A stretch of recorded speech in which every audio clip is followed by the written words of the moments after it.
오늘 저녁에 은혜 받으실 말씀은 요한복음 8장 46에서 47절 말씀입니다. 요한복음 8장 46에서 47절의 말씀, 다 찾으셨으면 제가 읽어드리도록 하겠습니다. 너희 중에 누가 나를 죄로 책잡겠느냐? 내가 진리를 말하는데도 어찌하여 나를 믿지 아니하느냐? 하나님께 속한 자는 하나님의 말씀을 듣나니 너희가 듣지 아니함은 하나님께 속하지 아니하였음이로다.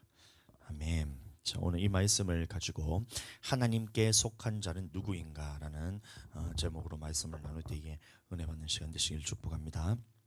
자, 오늘날 많은 사람들이 영분별 이런 것들을 말하면 이상하게 생각하는 경향이 있습니다.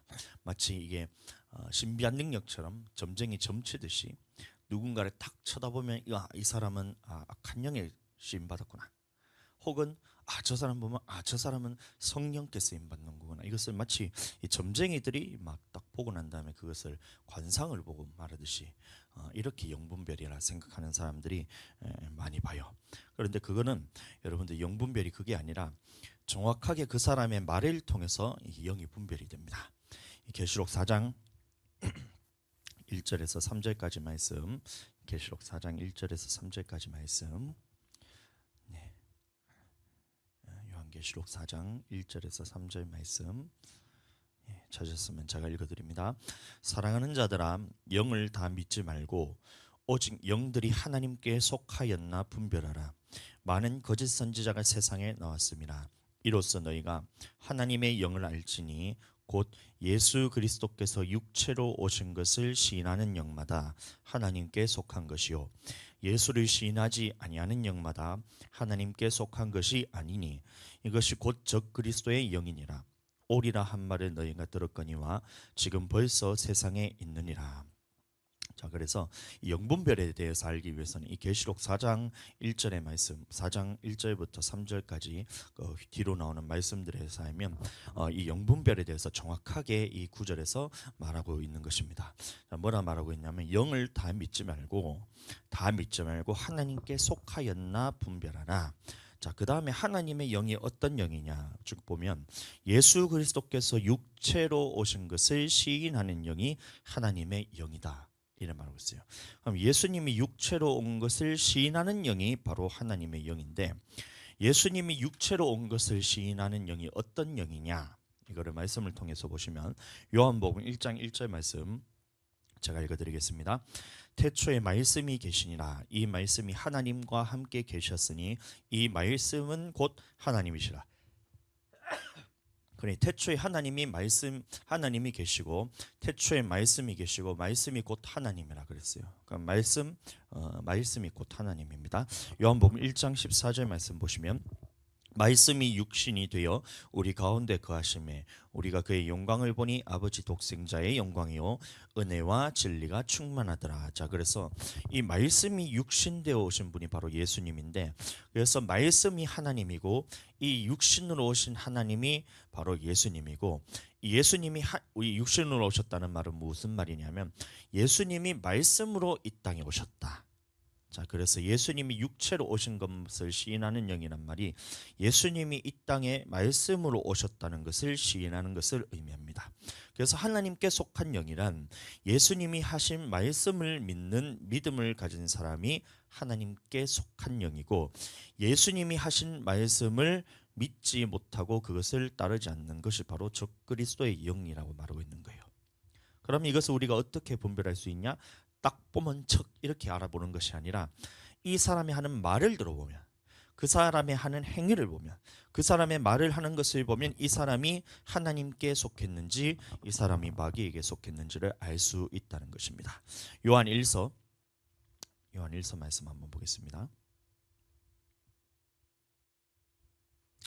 죄송합니다. 아까 전에 계시록 4장 1절 말씀이 아니라 요한 1서 4장 1절 말씀이었어요. 이상했죠? 제가 이제 요한 1서 4장 1절부터 3절, 그다음에 다시 한번 제가 읽어드리겠습니다. 요한 1서 찾으셨나요? 요한 1서 4장. 요한 1서 4장. 요한일서 4장 찾으셨어요, 권사님? 예.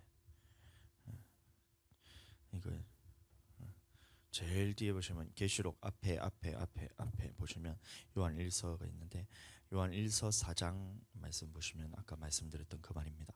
이 사랑하는 자들아 영을 다 믿지 말고 영들이 하나님께 속하였나 분별하라 해서 이게 하나님께 속한 영이 있고 그 다음에 하나님께 속하지 않은 영이 있다는 거예요. 근데 이 영이란 것을 어떻게 분별할 수 있냐면 그 사람이 하는 말을 통해서 분별할 수 있다는 것입니다. 그래서 요한일서 4장 5절 6절 말씀 제가 읽어드리겠습니다. 그들은 세상에 속한 거로 세상에 속한 말을 하며 말이라 그러고 있어요. 세상이 그들의 말을 듣느니라. 우리는 하나님께 속하였으니 하나님을 아는 자는 우리의 말을 듣고 하나님께 속하지 아니하는 자는 우리의 말을 듣지 아니하나니 진리의 영과 미혹의 영을 이로써 아느니라. 자, 그래서 이 영분별을 위해서는 이 말이 어떻게 누구로부터 나온 말이냐, 하나님으로부터 나온 말이냐, 아니면 마귀를 통해서 주는 말이냐, 이것을 사람들의 말을 통해서 이 사람이 진리에 속한 영이냐 아니면 미혹의 영인가를 분별할 수가 있다는 거예요. 그래서 하나님에 속한 자는 우리의 말을 듣고, 여기서 말하는 우리의 말이란 것은 예수님이 우리에게 하셨던 그 말씀을 의미합니다. 제자들은 예수님이 하신 말씀을 그대로 전했기 때문에, 그래서 이 제자들이 하는 말을 그리고 예수님이 하신 말씀을 들었을 때에 그것을 그대로 순종하는 사람들은 진리의 영, 곧 하나님의 영에 속한 사람이고, 말씀을 들었을 때에 이것을 순종하지 않는 모습을 보면, 또 예수님과 다른 말을 하는 것을 보면, 아, 지금 이 사람이 미혹의 영, 또 마귀 사단의 영에 속해 있는 사람이라는 것을 그것을 통해 분별이 된다는 거예요. 그래서 정확하게 그 사람의 말을 보면 이 사람이 성령에 속한 사람인지 마귀 사단에게 속한 사람인지를 안다는 것입니다. 그래서 우리가 영을 분별하기 위해서는 그 사람의 말을 들어보면 알 수 있다는 거예요. 또 우리가 영 분별을 하기 위해서는 반드시 하나님의 말씀에 대해서 알아야지만 이게 영이 분별이 됩니다. 예수님이 하신 말씀인 이 성경을 모르면 영 분별을 할 수가 없어요. 아멘.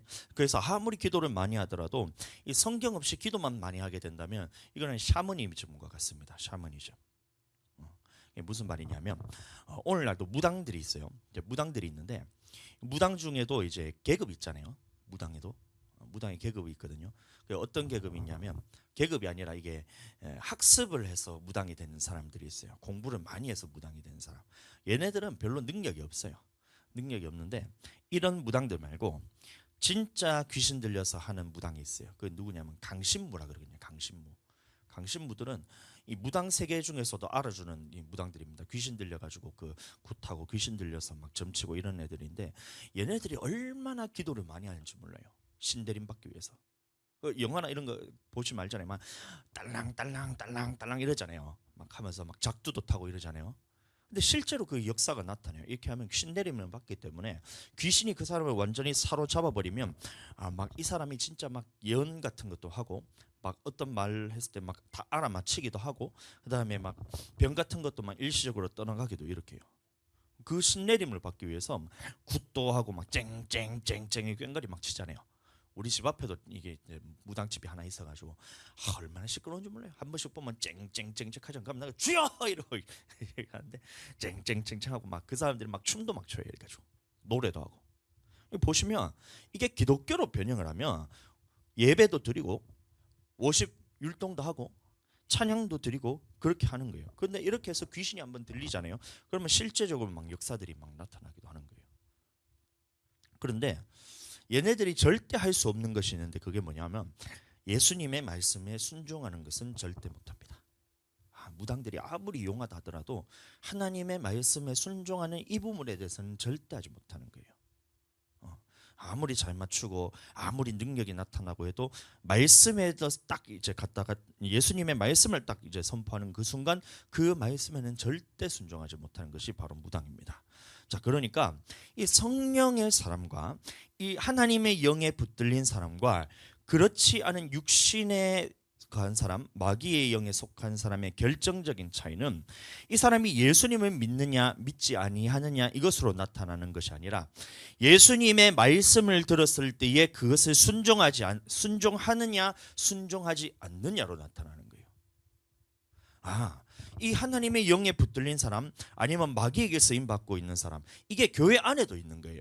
교회 바깥에만 마귀의 영에 이끌림 받는 사람이 있는 것이 아니라 교회 안에도 있는데 어떤 사람이 있냐?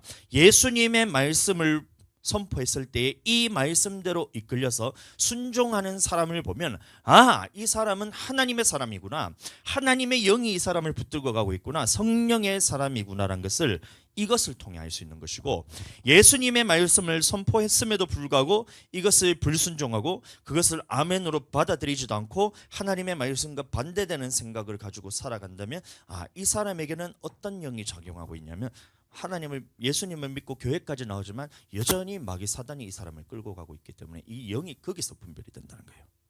그러니 교회에서 아무리 기도하면서 막 기도를 열심히 한다 하더라도 말씀 없이 기도만 한다면 그것은 샤머니즘이에요.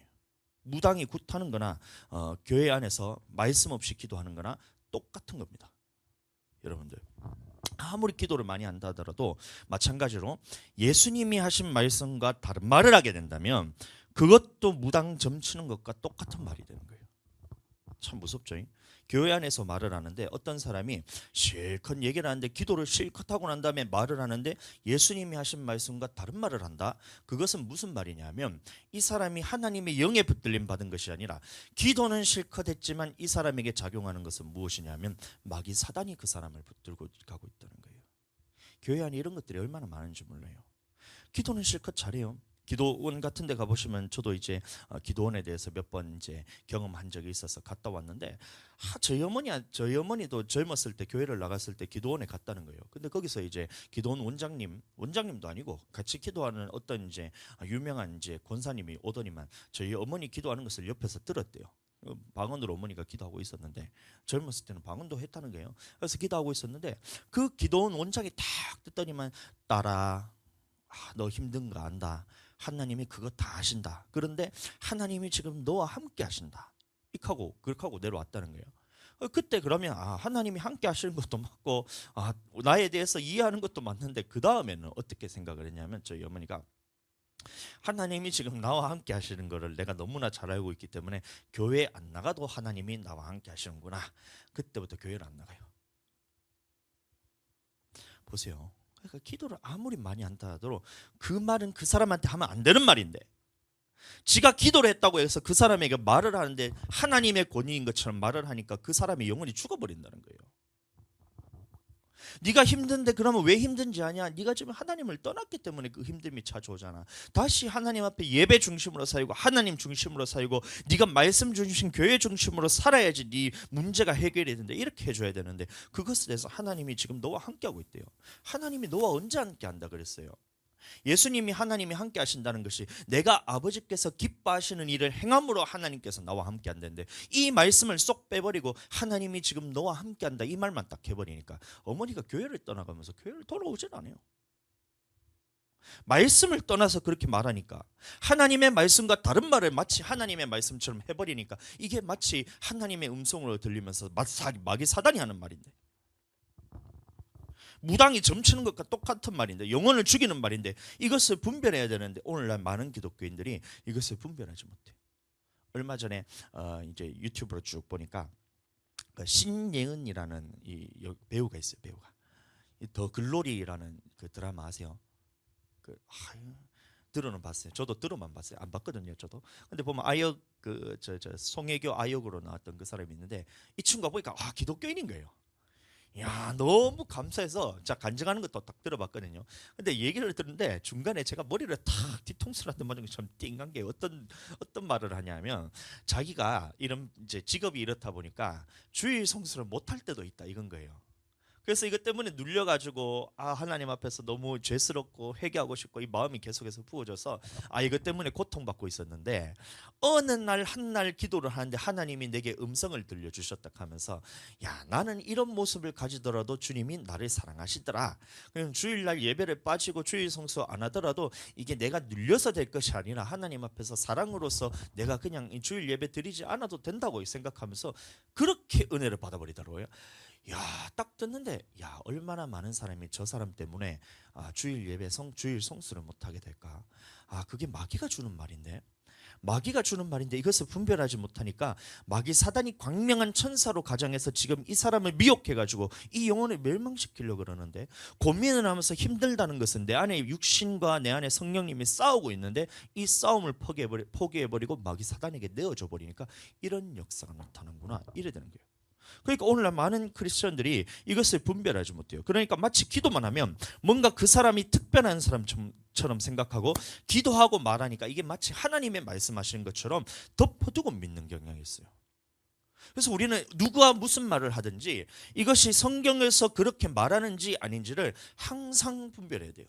이 담임 목사가 말을 한다 할지라도 이것이 성경에서 있는 말인지, 예수님이 하신 말씀인지, 아니면 예수님의 말씀과 다른 말인지를 여러분들 항상 분별을 하셔야 돼요. 그리고 성경에 있다 하더라도 이게 순서가 틀리면 이것도 틀린 거예요. 전체적으로 모순이 생기기 때문에. WCC 들어보셨나요? WCC 뭐냐면 세계교회협의회라는 단체입니다.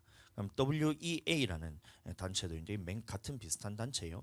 그 뭐냐면 세계복음주의 연맹이라고 이렇게 했는데, 이름은 참 그럴듯하게 잘 지어놨는데 얘들이 하는 일이 뭐냐면 성경과 완전히 반대되는 사상들을 다 집어넣습니다. 얘네들도 예수님을 믿는다 그래요. 안 믿는 사람들이 아니에요. 예수님을 믿는다 그러는데 교회라는 이름도 쓰고 평화에 대해서 얘기하고 화합에 대해서 얘기를 하는데, 그런데 하나님이 정해놓으신 이 말씀에서는 바깥으로 넘어가 버렸다는 거예요. 하나님의 말씀 밖으로 넘어가니까 어떻게 얘기를 하냐면 이 세계의 모든 종교는 통합돼야 되고 화합돼야 된다. 그래서 이 모든 종교가, 세상에 있는 모든 종교가 하나 되어야 될 때 그게 하나님이 원하시는 뜻이다라면서 이렇게 지금 이제 운동을 하고 있어요. 얘네들도 집에 가서 그냥 이제 엮기나 들고 그런 운동이나 할 것이지 못하러 뭐 희한한 운동을 만들어 가지고 이러고 있어요. 세계 통합, 종교 통합 운동을 하고 있어요, 걔네들이. 그러니까 어떤 일이 벌어지냐? 교회도 절도 이슬람도 모두 평화를 위해서 서로 양보하고, 기독교에서는 예수님이 우리가 구원자이듯이 저 절에 가면 불교가 석가모니가 구원자고, 이슬람에 가면 알라가 구원자고, 각 종교마다 다 구원자가 있다 이거예요. 종교마다 구원의 방법이 다 있으니까 이것들을 다 인정해 주자. 이게 뭐냐면 얘네들이 주장하는 거예요. 절대 있어서는 안 될 일입니다.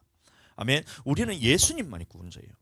예수님 외에는 구원받을 만한 다른 이름을 우리에게 준 적이 없다 있기 때문에 우리는 예수님만이 구원자라고 믿는 것이 바로 이 기독교라는 거예요.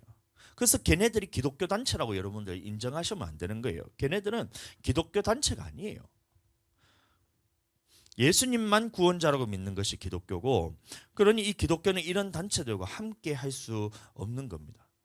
근데 얘네들이 WCC라고 막 이 사상을 지지하는 교회들이 생겨나기 시작했어요. 저그들끼리만 하면 좋은데, 천주교나 불교나 아니면 이슬람이나 저그들끼리 하면 좋은데, 교회 안에서도 이런 것을 동의하고 그 길에 동참하는 이 교회들이 생겨나기 시작했어요. 그래서 어떻게 하냐? 이 석가탄신일에는 목사님이 절에 가가지고 말씀을 전하는 거예요. 오래됐는데 한 10년 더 됐습니다. 얘네들이 하는 게. 석가탄신일에는 목사님이 그 절에 가가지고 이제 말씀을 전하고, 그러면 또 이제 성탄절에는 중을 교회로 쳐주려고 해가지고 강단에서 설법을 선포한 거예요. 이런 일들을 하는 것이 바로 WCC예요. 아 진짜요? 처음 들으세요? 한 10년도 더 됐습니다. 예. 10년도 더 됐습니다. 이게 얼마나 어처구니가 없는 것이, 하나님의 말씀은 이 강단에서 선포되고 주의 종을 통해서 선포되어야 되는 것이고, 이곳 하나님의 택하신 성전에서 하나님의 말씀이 선포되어야 되는데 이것들을 다 무시하고 어디 강단에다가 불교 스님을 세워가지고 그것을 말씀을 전한단 말이에요. 그런 그렇게 하면서 이거를 복음이라 그래요. 자기들은. 여러분들 이게 복음이 아니에요. 이거는 예수님의 이름을 먹칠하는 것이니까 절대 따라가서는 안 됩니다. 그러니까 그들이 말하는 것이 평화, 화합, 이것은 평화, 화합해야 되는 것은 당연하지만 예수님 안에서 평화, 화합이 되는 것이지 이것 이상을 넘어가서 예수님 밖에서 서로 화합되고 평화하는 것은, 여러분들 그것은 마귀가 화합하는 거예요. 마귀가 평화한 것이고 세상을 사랑하는 것이기 때문에 영생이 없고 오히려 하나님 앞에서 심판과 멸망만이 기다린다는 거예요. 절대 여러분들 이것은 동의하시면 안 되고 동참하셔도 안 됩니다. 그 자리에 참석도 하시면 안 돼요. 딱 보니까 여러분들 영분별이 되잖아요. 예수님만이 주님이다. 예수님만이 구원자다. 이게 우리 하나님의 말씀이고 그 안에 있을 때는 다른 모든 것들이 분별이 되는 거예요. 그러니까 교회 안에서도 그런 얘기를 하더라도 야, 이 사람이 지금 어떤 영에 속했냐? 하나님의 영에 속한 것이 아니라 마귀 사단이 그 사람을 붙들고 가서 이런 얘기를 하는구나. 이 딱 분별이 된 거예요. 화합되자, 인권 이런 말들 여러분들 그 말 들을 때 인권이란 그 말 단어 자체에 여러분들 집중하지 마시고 왜 이런 얘기를 하는가 그 말의 중심의 내용에서 딱 들여다보면 여러분들 이 사람 우리나라에서 인권 단체들이 말하는 인권은 인권이 아니에요. 여러분들 동성애는 인권이 될 수가 없어요. 왜 그러냐면 그냥 동성애가 잘못됐다 이렇게만 우리가 선포할 것이 아니라 인권이란 말 자체가 인간답게 살 권리가 인권이에요. 맞죠? 인간답게 살 권리가 인권인데 이 동성애란 것은 짐승들도 하지 않는 짓인데 짐승들도 하지 않는 짓을 사람들이 하도록 놔두면 그게 인권을 보호하는 게 아니잖아요. 짐승만도 못한 사람이 되는 것인데 그것을 허용하면 이게 인권이 아니잖아요. 짐승보다 못한 사람으로 만드는 거지. 그러니까 이게 어떻게 인권이 될 수 있냔 말이에요. 그 사람들이 말하는 논리는 뭐냐? 사랑하자, 용납하자, 용서하자. 사랑하고 용납하고 용서해야 되기 때문에 그것들을 인정하자 이렇게 얘기하는 거예요. 다 좋아요. 근데 중요한 것은 순서가 있어야 된다는 거예요. 하나님의 말씀 안에서 용서하고 하나님의 말씀 안에서 용납하고 하나님의 말씀 안에서 우리가 사랑해야 된다는 거예요. 레위기 20장 13절 말씀 보시면 동성애에 대해서 이렇게 말하고 있습니다. 누구든지 여인과 교합하든 남자와 교합하면 이게 동성애예요. 둘 다 가증한 일을 행함인즉 반드시 죽일지니 그 피가 자기에게로 돌아가리라. 이 말이 무슨 말이냐면 그런 사람들은 죽이더라도 너한테는 죄가 없다는 거예요. 동성애한 사람들은 그 사람들을 곧바로 돌로 쳐 죽여도 우리에겐 죄가 없다는 게 구약의 법이 그렇다는 거예요. 우리는 오늘날에는 돌로 쳐 죽이면 큰일 나잖아요. 세상의 법에 저촉되기 때문에 그렇게 하면 안 되지만 하나님이 지금 이 동성애라는 것을 어떻게 바라보고 있냐를 우리도 똑같은 눈으로 바라봐야 된다는 거예요. 동성애가 하나님이 어떻게 바라보고 있냐? 하나님이 보실 때 이게 가증한 일을 행하는 것이기 때문에 구약에서는 반드시 죽이라 했어요. 이 가증한 일이라는 게 어떤 일이냐? 저때도 제가 이제 한번 말씀 시간에 얘기했는데 그 진해 같은 거 있잖아요. 진해. 지내 보면 아이고 사랑스럽다 이렇게 안 하잖아요. 막 징그럽고 막 그러잖아요. 근데 이런 것들이 내 온몸을 타고 오르는 이 느낌이잖아요. 이게 가증하다는 거예요. 얼마나 징그럽고 끔찍하고 생각만 해도 이것을 소름 끼치고 이게 뭐냐면 가증하다는 얘기예요. 그럼 동성애하는 이런 것들을 볼 때 하나님께서 가증스럽게 여기고 있다는 거예요. 그럼 이런 동성애하는 사람들을 볼 때 우리가 지네가 내 몸을 온몸을 막 기어오르는 것처럼 막 끔찍하고 막 이게 막 말로 표현하기는 너무 진짜 이게 소름 끼치고 이런 거잖아요. 이렇게 보듯이 동성애를 바라보라는 것이 하나님의 말씀이라는 거예요. 우리도 마찬가지입니다. 동성애자도 하나님이 가증스럽게 여기기 때문에 하나님의 눈으로 바라보기 때문에 우리가 그 사람들이 가증스럽게 바라봐야 돼요. 근데 오늘날 많은 사람들이 자기가 하나님보다 더 사랑이 많은 줄 알아요. 착각이에요, 여러분들. 하나님보다 사랑이 더 많을 수가 없어요. 자기가 하나님보다 용서가 더 많은 사람인 것처럼 행세하고 있어요. 여러분들 우리는 하나님보다 용서할 수가 없어요. 용서라는 자체가 하나님께서 하시는 것이지 나는 용서의 권한 자체를 받은 적이 없어요. 내가 무슨 용서하고 말고를 내가 한다는 말이에요. 내가 용납하고 하나님보다 내가 더 이해심 많은 줄로 자기가 생각하는 거예요. 그러니까 보세요. 이 동성애자도 교회에 오면 용서해줘야 된다, 받아줘야 된다 이렇게 주장합니다. 여러분들 그거 틀린 거예요. 동성애에 대해서 교회에서 받아주면 안 돼요. 그전에도 아주 유명한 목사님이 받아주는 교회도 있습니다. 우리 교회는 안 받아줍니다. 많습니다. 왜냐하면 이 동성애자가 왔을 때 그 사람도 교회에 오면 복음을 듣고 변화될 수가 있기 때문에 받아주자는 얘기예요. 그렇게 얘기하는데 여러분들 그렇게 하시면 안 돼요. 하나님이 보셨을 때 그것을 받아주지 말고 용납하지 말라 했으면 그것을 받아주면 안 되는 겁니다. 그런데 유명한 목사님이 나와서 얼마 전에 하는 얘기를 들었는데 동성애자들에 대해서 자기한테 이제 연락이 왔다는 거예요. 무슨 얘기냐? 자기는 동성애자인데 교회에서 나를 받아주지 않아서 갈 곳이 없다. 그러니까 이 교회에서 좀 받아달라 하면서 이렇게 큰 교회 목사님한테 연락 왔대요. 그러면 그 교회 목사님이라면 만약에 나라면 동성애에 대해서 그것을 회개하고 돌이키고 완전히 돌아서고 난 다음에 주님 앞에서 새롭게 되어서 그러면 그거에서는 확정적으로 예수님 앞에서 내가 그걸 회개했다는 그 증거를 가지고 앞으로 두 번 다시는 동성애는 쳐다보지도 않겠다, 가증한 것으로 여기겠다 하면 그러면 우리는 교회는 받아줘야 되죠. 이건 당연한 거잖아요. 회개하고 돌이켰고 예수님 믿었기 때문에 받아줘야 되는데, 자기는 예수님 믿는데도 아직까지 동성애를 하고 있다는데, 여러분들 동성애자가 예수님을 믿는데요, 그게 무슨 말이에요? 예수님을 믿는 개념 자체가 잘못됐다는 겁니다. 예수님이 믿는다는 것이 오늘날 이 복음이라는 것이 다 가려져서 그런 거예요. 왜 그러냐면 복음이라는 것은, 예수님을 믿는다는 것은 이전에 있었던 내 생각, 내 마음, 내가 알고 있었던 이전의 모든 죄악들을 다 예수님 앞에서 십자가 앞에 버리고, 이것은 죽음을 선포하고 예수님이 맞다, 예수님이 하시는 맞다라고 말씀이 맞다라고 인정하고 아멘하고 그것을 돌이키는 사람이 예수님을 믿는 사람이야. 이게 복음이에요. 근데 여전히 죄가 맞고 자기 생각이 맞고 자기가 원하는 대로 이끌려 다니면서 동성애가 맞다고 생각하는데, 그걸 어떻게 예수님을 믿는다 할 수 있어요? 예수님을 믿는 사람이 아닌데 어떻게 여러분들 성도로 받아줄 수가 있냔 말이에요. 근데 큰 교회 목사님이 그렇게 얘기하는 거예요. 같이 고민해 봐야 될 문제가 아니냐, 사회적인 이슈가 이것이 크기 때문에 우리 교회에서도 같이 공론화해서 이거를 고민해야 될 문제가 아니냐. 예전에 있었잖아요. 그 해운대 교회에서 그 해운대 저 성령 집회할 때 그때 강사 목사님 중에 한 분이에요. 거기까지만 제가 말씀드릴 수가 있어요. 예, 그 중에 하나입니다. 제가 그래서 이제 성함을 제가 직접 이제 말씀드리기는 좀 그렇고, 그 나중에 찾아보시면 제가 목사님의 그 권위를 제가 떨어뜨리고 싶진 않아요. 그 목사님 대단하십니다. 제가 말씀드리고 싶지 않아요. 그 목사님의 권위에 대해서 제가 떨어뜨리고 싶지 않아서 제가 말씀을 드리는 건데, 그 부분에 대해서 어떤 큰 교회 목사님이 이 부분에 대해서 같이 공론해서 생각해 봐야 될 문제가 아니냐라고 얘기하는 거예요. 생각할 문제가 아니라 동성애라는 것을 죄를 버리고 동성애라는 가증한 일을 회개하고 돌아올 때는 여러분들 그거 용납하고 받아줘야 되는 게 맞아요.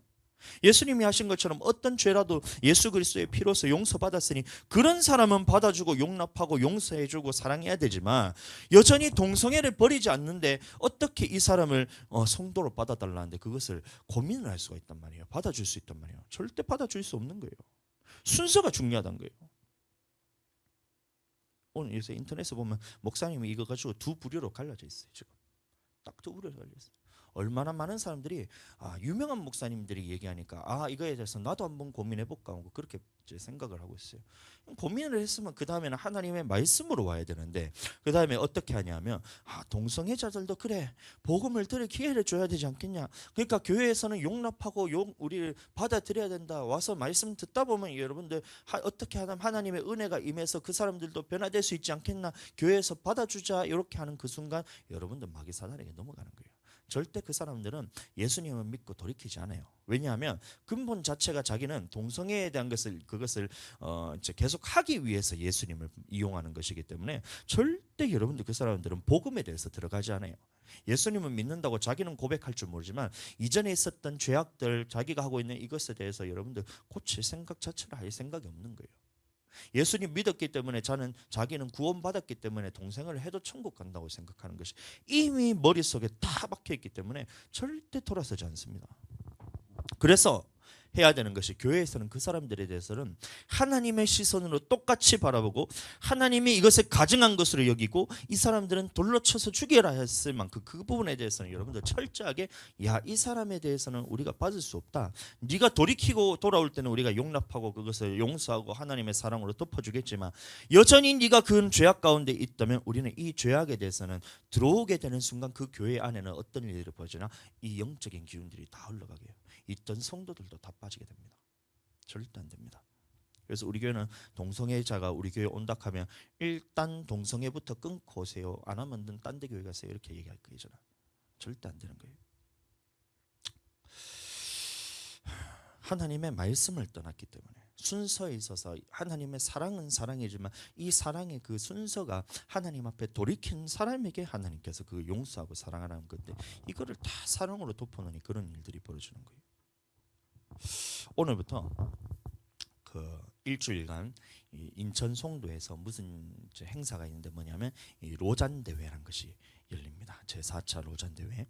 원래 이 로잔 대회라는 것이 1975년인가요?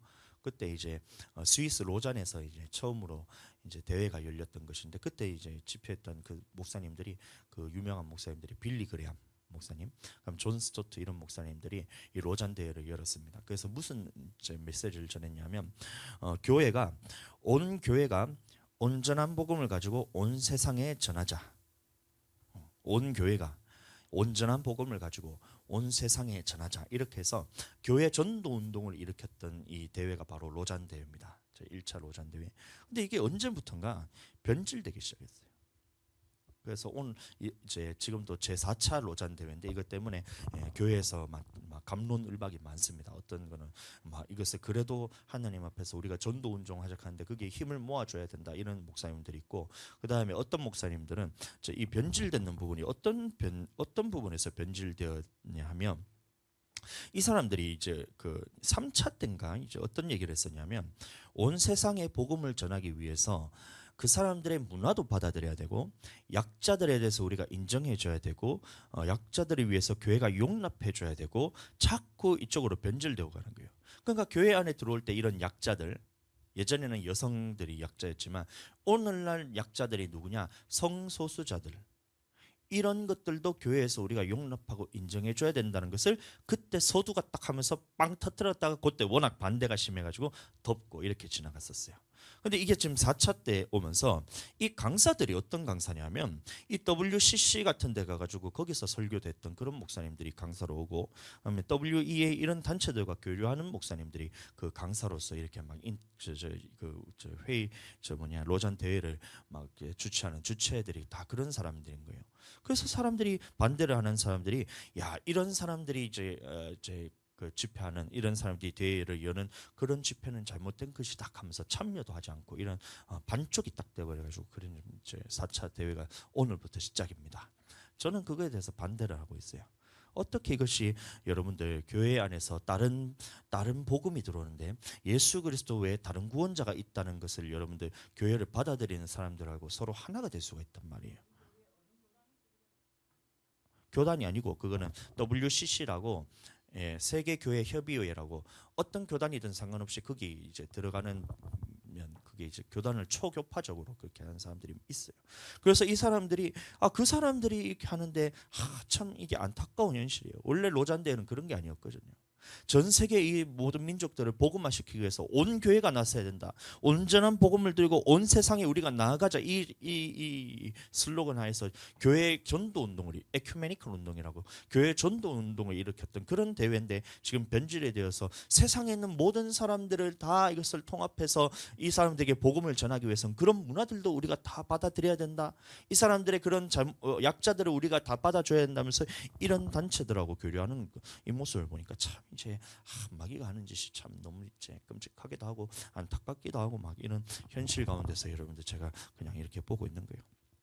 근데 한편으로 생각해 보면 앞으로 세상은 가면 갈수록 모든 종교들은 다 통합이 됩니다. 딱 기독교만 빼고. 왜 그러냐면, 다른 세상의 모든 종교는 서로 화합, 하나됨을 외치지만 예수님을 믿는 오직 기독교만은 예수님 외에는 구원이 없다라고 가르치는 게 기독교잖아요. 그래서 교회 외의 모든 종교는 다 통합이 됩니다. 참 희한하죠.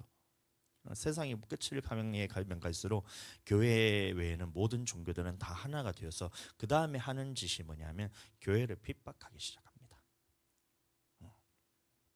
제가 저번 주에 뉴스 거리를 하나 봤었는데, 뉴스에 나오는 것을 봤는데 어떤 게 있었냐면, 지금 중국에서 무슨 일을 하고 있냐면 성경에 있는 진리 메시지를 다 바꿔요. 똑같은 성경인데, 우리가 보는 성경책에다가 똑같은 성경책인데 이 내용에 대해서 다 바꿔요. 참 희한하죠. 어떤 내용이냐면, 예를 들어서 가늠하다 여인이 잡혀왔잖아요. 그럼 예수님이 뭐라 했어요? 처음에 땅바닥에 글을 쓰시다가 그다음에 너희 중에 죄가 없는 자가 먼저 돌로 치라 이렇게 하잖아요. 그러면 사람들이 돌을 하나씩 다 내려놓고 떠나가고 예수님하고 그 여자만 남았을 때 예수님이 말하기를, 너를 정죄하던 자가 어디 있느냐? 여자가 대답하되 없나이다. 나도 너를 정죄하지 아니하노라. 이렇게 메시지가 끝나잖아요. 근데 그 중국어가 번역했는 이 성경책을 잘 보면 어떻게 쓰이냐면, 돌로 치라 했을 때 사람들이 돌을 다 내려놓고 떠나가는 것까지는 똑같아요. 그 다음에 어떻게 하냐면 예수님하고 여자하고 둘이 남잖아요. 거기서 예수님이 여자를 돌로 쳐서 죽여버린 거예요. 이게 중국에서 보는 성경책이에요. 왜 그런지 아세요? 지금 중국은 기독교 박해국가입니다. 공산 국가들은 대부분 기독교 박해국가입니다. 그래서 기독교를 박해하다가 이렇게 계속해서 이제 사람들을 못 살게 구니까 어떻게 하냐면 기독교인들이 숨어서 이 복음이 점점 더 퍼지기 시작하는 거예요. 초대교회와 같이. 그러니까 이게 작전을 바꾸는 게 어떻게 냐? 기독교를 인정하고 이 사람들도 그냥 사회적으로 활동하도록 하자. 대신에 진리의 말씀에 대해서 바꾸면 예수님은 나쁜 사람이구나. 그럼 예수님도 돌을 들어서 여자를 치는 사람이구나. 그러면 공산주의에서도 마찬가지로 그 사람들은 이 국가를 위해서 사람 죽이는 건 아무것도 아니잖아요. 근데 기독교는 사람을 죽이면 안 된다 그래요. 공산주의에서는 이 나라를 위해서 개인을 희생하는 것은 당연하게 여겨요. 그런데 예수님의 말씀은 그게 아니에요. 이 하나님께서는 모든 것을 다 버리고 생명을 다해서 이 사람을 살리니까 이 복음이 힘이 훨씬 더 크다는 거예요. 근데 이 메시지를 딱 바꿔버리니까 예수님이 나를 위해서 죽은 것이 아니라 예수님도 다른 사람을 향해서 돌을 던졌으니까 공산주의가 맞다. 이래 돼버린 거예요. 국가를 위해서 너희는 희생되는 것이 마땅하다.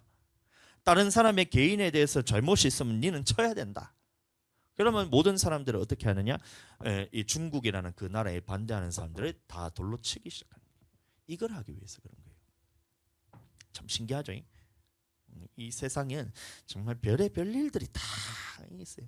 근데 이 모든 세상이 어떻게 되느냐? 앞으로 다 하나가 됩니다. 기독교를 제외하고. 예수 그리스도만 구원자라 말하는 이 기독교 외에는 모든 사람들이 다 화합을 해서 기독교를 박해하는 것이 너희들은 이기적인 종교다. 너희들은 예수님만 맞다고 하니까 너희들은 틀에 박힌 종교다. 이러면서 공격하기 시작합니다. 우리가 앞으로 살아가게 될 기독교인들의 세상은 그런 세상이에요. 그럼에도 불구하고 나는 예수님만이 맞다라고 인정하면서 그 모진 핍박을 견뎌내는 우리 신앙인이 될 것이냐, 아니면 그럴 때에 그래 세계 종교들이 다 맞다고 모든 사람들이 다 맞다니 우리도 그것을 인정하자라고 받아들이고 교회 안에서 그런 단체들처럼 예수님 외에 다른 것을 인정하느냐. 여러분들 그 노선을 정확하게 정해야 돼요. 예수님 외에 다른 이름으로 우리에게 구원받을 자가 없다 했다. 예수님만이 구원자라고 끝까지 우리는 버틸 겁니다. 아멘. 그것에 여러분들 동참하셔야 돼요. 마찬가지로 교회 내에서도 이 사람이 두 부류로 갈리게 됩니다. 하나는 그 사상을 받아들여서 예수님 외에도 다른 종교들에도 구원이 있다, 예수님 외에 다른 구원자가 있다라고 받아들이는 사람들이 다른 곳에서 생기는 것이 아니라 교회 안에서도 생겨요. 지금은 이단들이 오히려 더 잘해요. 교회 안에서 예수님 외에 다른 구원자가 있다라는 말을 하는 사람들이 우후죽순처럼 생겨나기 시작합니다. 이게 왜냐하면 계시록에 보시면 마지막 때가 되면 그렇게 된다는 말씀이 있기 때문에 그런 거예요. 말씀 안에서. 그래서 진짜로 예수님만 구원자로 믿는 우리들은 마지막 때가 되면 핍박받을 수밖에 없어요. 그것을 견뎌내기 위해서는 우리가 성령 안에서 충만함으로써 이것이 내 안에 쌓여야, 하나님 앞에 성령 충만한 것이 내 안에 기도로 쌓여야 마지막 환난 때에 예수님을 시인하고 마지막 환난 때에 하나님의 말씀에 순종할 수 있는 그것이 되는 겁니다. 그래서 지금 우리가 기도해야 되는 거예요. 교회 내에서 예수님이 말씀으로 오신 것을 인정하느냐 인정하지 않느냐, 이것은 교회 밖에서 일어날 일이 아니에요. 교회 안에서 일어날 일이란 겁니다. 그래서 예수님이 말씀으로 오셨기 때문에 모든 말씀에 순종하는 사람은 하나님의 사람이고 하나님의 영 성령의 사람이란 거예요. 반대로 교회 안에서 예수님이 육신으로 오신 것을 인정하지 않는 사람, 다시 말해 예수님의 말씀을 듣고 순종하지 않고 아멘하지 않고 그것을 받아들이지 않는 사람은 육신의 사람, 악한 영에 쓰임 받는 사람, 마귀 사단에 속한 사람이라는 거예요. 그래서 우리는 교회 안에서 이 진리의 영과 미혹의 영을 분별할 수가 있다는 것입니다. 오늘 낮에 저희 필리핀 성도가 왔어요. 그분은 이제 오전에 이제 쉘터에 살고 있어서 교회 나오기가 지금 이제 조금 현실적으로 좀 불가능한 상황이라서 할 수만 있다면 제가 이제 예배에 참석하게 하고 싶은데 지금은 조금 힘들어요. 이제 무슨 프로그램이 있어서 그것을 이수를 꼭 해야 되는 것 같더라고요. 그래서 얘기를 하고 있는데 오늘 낮에 이제 그 베트남 그 성도가 우리 미미 집사님한테 물어봤다는 거예요. 뭐냐면 11조에 대해서 물어봤어요. 그러면서 걱정하기를 자기가 지금은 일을 안 하고 있어서 이제 어차피 일을 안 하고 있기 때문에 11조에 대해서는 어차피 못 하는 건데 앞으로 일을 하게 되더라도 11조를 드리기를 힘들 것 같다. 이렇게 이제 미미 집사님한테 얘기를 했나 봐요. 그래서 미미 집사님이 참 지혜롭게 얘기했던 것이 이 부분은 내가 얘기할 게 아닌 것 같고 다음에 목사님이 얘기해야 될 것 같다는 말을 하시면서 이제 저한테 이제 그 메시지도 주고 루비한테도 그 얘기를 했나 봐요. 그래서 제가 이제 오후에 어떻게 했냐면 하나님의 말씀을 그대로 전했어요. 있는 그대로 예수님이 하신 말씀 그대로 전했어요. 그래서 하나님이 하신 말씀을 내가 이제 예수님의 말씀을 전했을 때 들으면 그러면 그 영혼은 이제 하나님이 내게 붙여주신 영혼이고 만약에 그것 때문에 예수님의 말씀을 전했는데 듣지 않으면 제가 두 번 생각할 것이 내 양이 아닌 거잖아요. 그거는 내 양이 아니란 거예요. 그래서 제가 어떻게 했냐면 말씀을 쫙 펴서 그냥 11조에 대해서 쭉 얘기를 해줬어요. 말라기부터 쭉 해서 말라기 말씀 한번 찾아보겠습니다. 스캔디스트 3장 8절 사람이 어찌하여 하나님의 것을 도둑질하겠느냐 그러나 너희는 나의 것을 도둑질하고도 말하기를 우리가 어떻게 주의 것을 도둑질하였나이까 하는도다 이는 곧 11조와 봉헌물이라 이런 말을 했어요. 그래서 하나님 것이다. 11조는 네게 아니다. 11조는 하나님의 것이기 때문에 이것을 하지 않으면 도둑질되는 거다. 그러니까 자기가 이제 어떻게 딱 하니까 눈이 땡그랗게 되면서 얼굴에 기쁨이 넘치는 거예요. 와, 너무 신기하지 않아요, 여러분들? 원래 하나님의 말씀에 10개 중에 10개 다 달라 해도 우리는 주님 앞에 다 드려야 돼요. 모든 만물이 주인이 주님인데 그래서 다 달라 해도 주님 앞에 다 드려도 우리가 할 말이 없는 사람인데 10개 중에 한 개만 달라 하잖아. 얼마나 감사하냐. 그래서 이 11조는 성물이라 했기 때문에 절대 손을 대서는 안 되는 것이다. 이러는데 참 희한하죠. 얼굴 표정이 막 얼굴 빛이 나면서 살아나면서 이게 막 더 좋아해요. 얼마나 신기한지 몰라요. 이 세상의 가치관은 그게 이해할 수 없는 거예요. 왜냐 무슨 말이냐? 네 돈 그거 네 거 아니고 하나님 거니까 그거 내놔 이 얘기잖아요. 11조 하라는 얘기가. 네 돈 네 거 아니고 그거 하나님 거니까 내놔 이거잖아요. 세상적으로 볼 때는. 근데 그 말을 듣는데 얼굴에서 기쁨이 생긴다. 이거는 왜 그러냐면 하나님께 속해 있기 때문에 그런 거예요. 하나님께 속해 있기 때문에. 만약에 그것을 가지고 근심하고 이것 때문에 내가 교회에 나가는 것을 고민하고 이렇게 한다면 여러분들 그것은 하나님께 속해 있지 않기 때문에 떠나가는 거예요. 예전에 주일 성수 때문에 제가 얘기한 적이 있었는데 우리 교회에 왔던 성도 중에 하나인 거예요. 성도 중에 하나가 이제 자기가 이제 주일날 이제 예배 나오는 게 너무 좋았어요. 왜냐하면 성도들도 다들 잘해주고 너무 좋아가지고 그렇게 했는데 하루는 어떤 일이 있었냐면 그 1월 1일에 이제 자기들 가족끼리 모임하러 간다고 이제 몇 달 전부터 그걸 예약을 해놨다는 거예요. 그럼 안 묻고 그냥 가면 되는데. 물어보지 말고 그냥 갔다 오면 내가 그냥 다음에 말씀을 전하면 다음에 또 그러면 그냥 갔다 오면 막 이렇게 돼야 되면 될 건데 저한테 괜히 물어보는 거예요. 그럼 물어볼 때는 제가 하나님의 말씀 말고 다른 말을 전할 수가 없으니 주일 성수는 내가 명한 게 아니고 하나님의 명한 거다. 그래서 주일날은 예배 드리고 가든지 주일날은 가지 말고 가족들하고 모임이 있더라도 예배가 먼저기 때문에 주님 앞에 예배드리고 주일 성수해야지. 그게 주일 성수지. 가면 안 된다. 왜 가냐면 해돋이 보러 가는 거예요. 1월 1일이니까 해돋이 보러. 그날이 1월 1일이 주일이었어요. 참 희한하게. 아닌가? 31일이 주일이었나? 1월 1일이 주일이었어요. 그러니까 무슨 말이냐?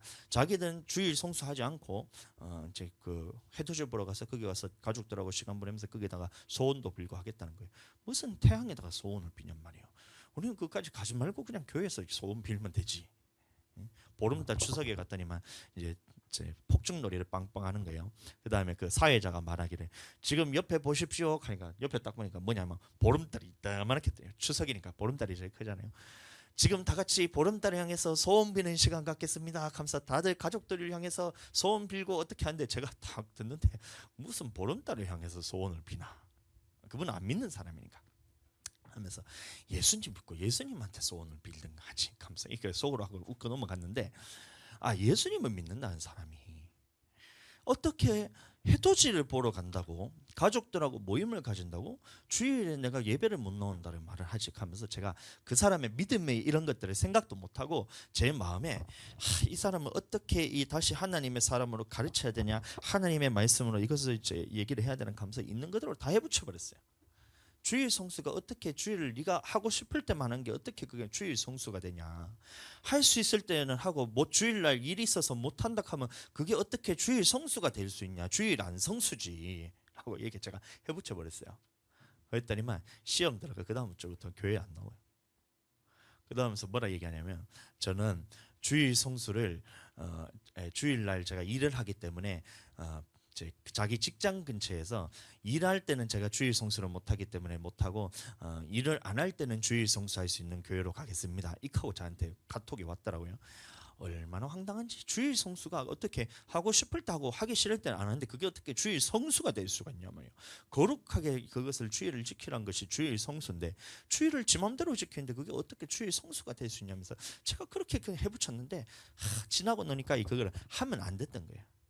그냥 그것을 믿음 없는 사람이 믿음 없는 말을 하고나 하고 넘어갔어야 되는데 그걸 제가 몰라가지고 해붙였더니만 그 영혼을 하나 제가 잃어버렸는데, 그 다음부터는 제가 이제 말을 하더라도 그 사람의 영혼을 바라보고 아직까지 들을 기가 없으면 제가 웬만하면 제가 이제 말을 안 하려고 그러고 있어요. 근데 우리 성도 그 딸내미가, 그 수진이가 이제 그 수족구가 걸렸어요. 수족구가 이게 뭐? 구내염이 걸렸어요. 이 뭐냐면 이제 밥 먹을 때 같이 먹으면 전염이 됩니다. 전염병이란 거예요. 아주 전염력이 강한 전염병인 거예요. 그래서 그 어저께에 이제 어저께가 그저께인가 잘 모르겠다. 주일날 이제 구내염 걸려가지고 예배를 못 드리겠다는 식으로 저한테 문자가 온 거예요. 사모님을 통해서.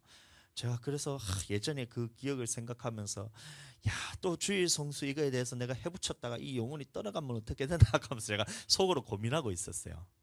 주일 좀 그렇게 고민하면 안 되는데, 하나님의 말씀이 있는 그대로 선포해야 되는데 그것을 고민하고 있다가 이게 아니다, 말을 해줘야 된다, 하나님의 말씀으로 정확하게 얘기를 해줘야 된다 해서 사모님한테 제가 쭉쭉쭉 보낸 거예요. 그래, 딸 때문에 지금 힘들고 그다음에 구내염 때문에 지금 전염될까봐 교회 걱정해서 그렇게 안 나온다 하는 것은 정말 말해주는 것은 감사한데, 근데 감사하지만 옳으냐 틀리냐로 봤을 땐 그것은 틀린 거다 하면서 사모님한테 쭉 해서 저는 제가 하고 싶은 말을 쭉 했는데 사모님이 그거를 요가를 한번 거쳐서 알아들을 수 있도록 쉽게 요리를 해가지고 딱 얘기를 했는데, 너무 감사하게도 주일날 예배를 드리겠다고 딱 하는 말을 하는 거예요. 저는 너무 감사했어요. 하나님이 붙여주신 양이구나, 우리 교회에 붙여주신 양이구나, 이 사람이 하나님께 속한 사람이구나, 하나님이 속했기 때문에 이 영혼이 하나님의 말씀을 듣는구나, 이게 알아지는 거예요. 만약에 그 말에 듣고 시험 들어서 나는 내일부터 교회 안 나올래요 하면 그거 어쩔 수 없는 거예요. 하나님께 속하지 않은 사람이에요. 물론 안타깝고 그 영혼을 보면 내가 정말 이 사람에 대해서 사모하는 마음으로 이 영혼을 살리고 싶은 마음으로 기도하고 부르짖고 그것을 다시 달래기도 하고 막 이렇게 하겠지만, 그러나 그것보다 더 중요한 것은 이 사람이 하나님의 사람이라는 것이 너무 감사합니다. 요한일서 4장 6절, 하나님을 아는 자는 우리의 말을 듣고 하나님께 속하지 아니하는 자는 우리의 말을 듣지 아니하나니 진리의 영과 미혹의 영을 이로써 아느니라. 아멘. 하나님께 속한 자는 거예요. 하나님의 영이 붙들고 있구나, 성령께서 이 사람을 붙들고 있구나. 그래서 제 말이 아닌 예수님의 말씀을 전했을 때에 이 말에 아멘 하는 모습을 보니까 이 사람은 지금 성령께서 붙들고 하나님께 속한 영이구나, 이게 분별이 되는 거예요. 예수님이 하신 말씀을 들었을 때 듣고 아멘하는 사람, 이것이 하나님께 속한 자라는 것입니다. 이 사람이 성령의 사람이라는 거예요. 우리가 성령의 사람인지 마귀에게 속한 사람인지를 우리가 어떻게 알 수 있냐? 이 사람의 말을 들어보면 알아요. 예수님과 같은 말을 하면, 예수님의 말씀을 전했을 때 그 부분에 대해서 아멘하고 동의하고 여러분들 순종하고 그 말과 똑같은 말을 하는 사람을 볼 때는 이 사람은 하나님이 붙드시는 성령의 사람, 하나님의 사람이구나, 거기서 알 수 있다는 거예요. 반대로 아무리 기도를 많이 하더라도 아무리 신앙생활을 오래 하더라도 하나님의 말씀과 다른 말, 성경과 다른 말을 하는 사람, 예수님과 다른 말을 하는 사람은 마귀에게 쓰임받는 사람인 거예요. 여기서 분별이 되는 거예요. 제가 이제 신학교 다닐 때 이거를 분별하기 위해서 얼마나 하나님 앞에 이것을 분별력을 달라고 기도했는지 모릅니다. 제 말씀을 보면 신학교에서 배우는 그런 학문적인 그런 게 아니잖아요. 왜 그러냐면 학교 다닐 때 저는 수업 굉장히 제가 열심히 이제 들은 거예요. 듣긴 들었어요. 그 학점이 4.5점 만점에 4.43, 졸업학점이 4.37이었거든요. 그러면 거의 애플 하다가 A 이렇게 나온 게 이제 4.37 그 정도 나옵니다. 근데 그 수업을 내가 들어서 잘한 게 아니라 그때 제가 무엇을 했냐면 이 하나님 앞에 이 성경에 대한 분별력이 없으면 나중에 목회할 때 내 영혼도 죽을 뿐만이 아니라 우리 성도들 영혼들 다 죽이겠다는 생각이 든 거예요. 이 신학교 말하는 그 교수님 말 따라가면 영혼들 다 죽이겠다 생각이 드는 거예요. 그래서 어떻게 했냐? 아침부터 밤까지 그냥 성경만 봤어요. 아침부터 밤까지 기도만 하고 아침부터 밤까지 성경만 보고 성경 기도만 했어요. 성경 기도. 그럼 안 깨달아지는 말이 있으면 이것을 억지로 풀면 또 안 되잖아요. 그러면 이게 말씀을 하나 붙들고 막 사흘 밤낮에 막 기도합니다. 주여 감사.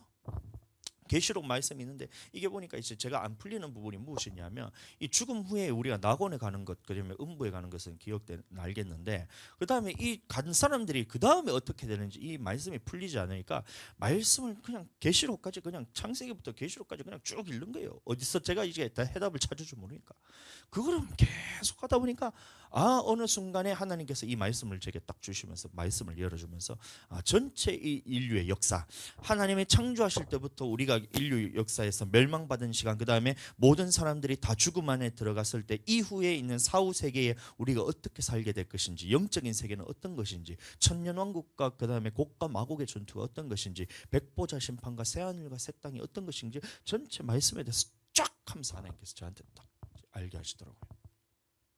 저는 신학교에 있는 그 수업 가지고 하는 사람들은 아직도 계시록을 보면 계시록은 이것은 함부로 해석을 하면 안 된다. 이 말씀을 해석하는 사람들이 다 각각 자기들의 믿음이 다르기 때문에 해석하는 방법이 다 다르다. 그냥 계시록은 함부로 손대면 안 된다. 이게 신학교에서 가르치는 거예요. 뭔 계시록을 함부로 손대면 안 된다는 말을 그렇게 하고 있는지 몰라요. 계시록은 그러면 하나님의 말씀이 아니냔 말이에요. 함부로 손대지 말라고 하나님은 주셨나? 그런 말이 없잖아요. 그래서 계시록에서 얼마나 주님 앞에서 다른 사람 말 제가 안 듣고 성경만 봤는지 몰라요. 성경만, 계시록만 한 봤을 때 제가 한 500독 가까이 했는 것 같아요. 계시록만. 물론 한 번에 500독 한 건 아니고 지금까지 계시록에 대해서 쭉 봤는 것이, 계시록 같은 거 한번 잡으면 신나잖아요. 얼마나 재밌어요.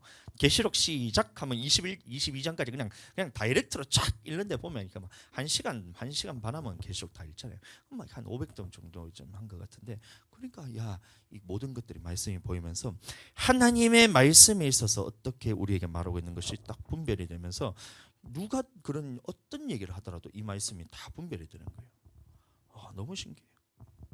그러니 나의 마음에 있어서 하나님의 말씀에 대해서 내가 아멘하고 주님의 말씀만으로 내가 말씀을 풀겠다니 이 하나님 앞에서 거룩한 자존감이 있는 거예요. 자신감이 있는 거예요. 목회자는 절대 이거 사람의 말을 들어서 되는 것이 아니다.